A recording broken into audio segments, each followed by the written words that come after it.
Hello friends, welcome back to Hyderabad now. And in this video today, we are in Neopolis, but rather than discussing the latest developments of Neopolis, in this video we're going to discuss the fate of Neopolis, or you can say what exactly is going to happen in Neopolis for the next 6 to 8 months, how exactly things will pan out. All those things we'll be discussing in this video, and which are the factors or which are the questions that needs to be answered so that the next phase of development of Neopolis would proceed further from this point of time.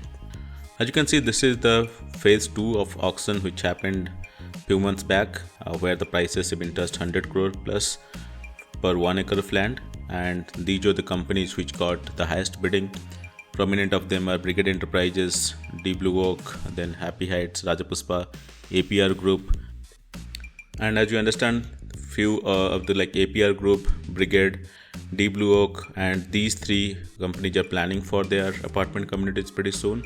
Where Brigade is going to come up with 500 apartment units in a range of 2800 to 5500 square feet, and D Blue Oak, Mangatram are planning for 408 units, and their apartment sizes would range from 3000 to 5400 square feet. APR Group also is planning to come up with their apartment community.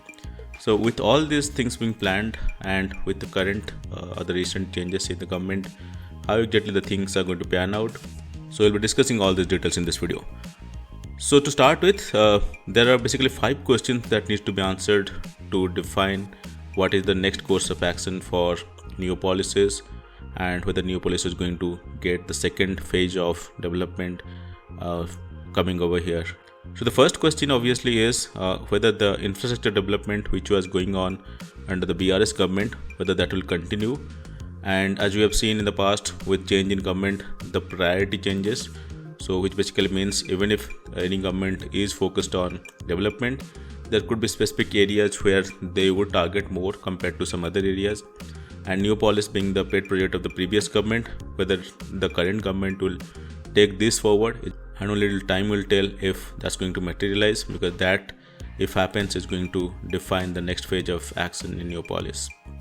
The point number 2 is the FSI restrictions. So currently, as most of you know, the Neopolis, all these builders who got the permission, they have got basically access for unlimited FSI, which basically means that they can construct how many number of apartment units they want in an acre of land.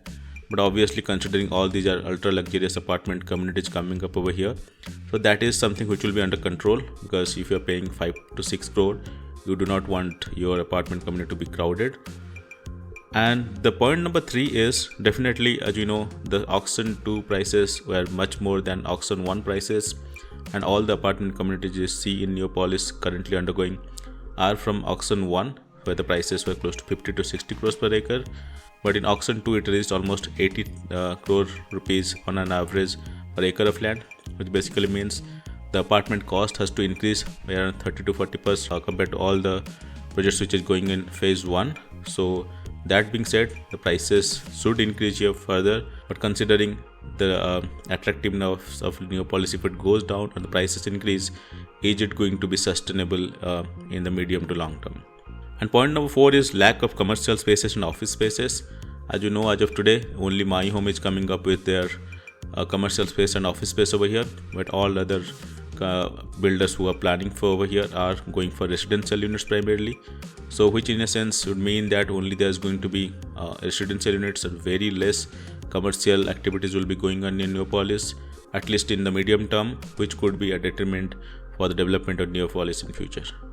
And finally, the biggest question is the lack of focus from the current government. And as we know, this was kind of the pet project of the previous government. Whether that will continue in the current government is a question mark. Whether something else which will be a pet project and that would get more visibility compared to Neopolis is going to be answered pretty soon. And if that happens, depending on the answer of that question, a lot of things will change in Neopolis. So all these 5 questions has to be answered before you can see next set of developments either in Neopolis or stagnation in Neopolis. So these are the 5 critical questions that needs to be answered in few months. So that's pretty much it. It's an overview of what exactly is going to happen in Neopolis in next few months, and which are the questions which is going to define the fate of Neopolis in future. So I hope you like this video. If yes, give this video a thumbs up, and if you're new to the channel, don't forget to subscribe to the channel. Thanks a lot for watching.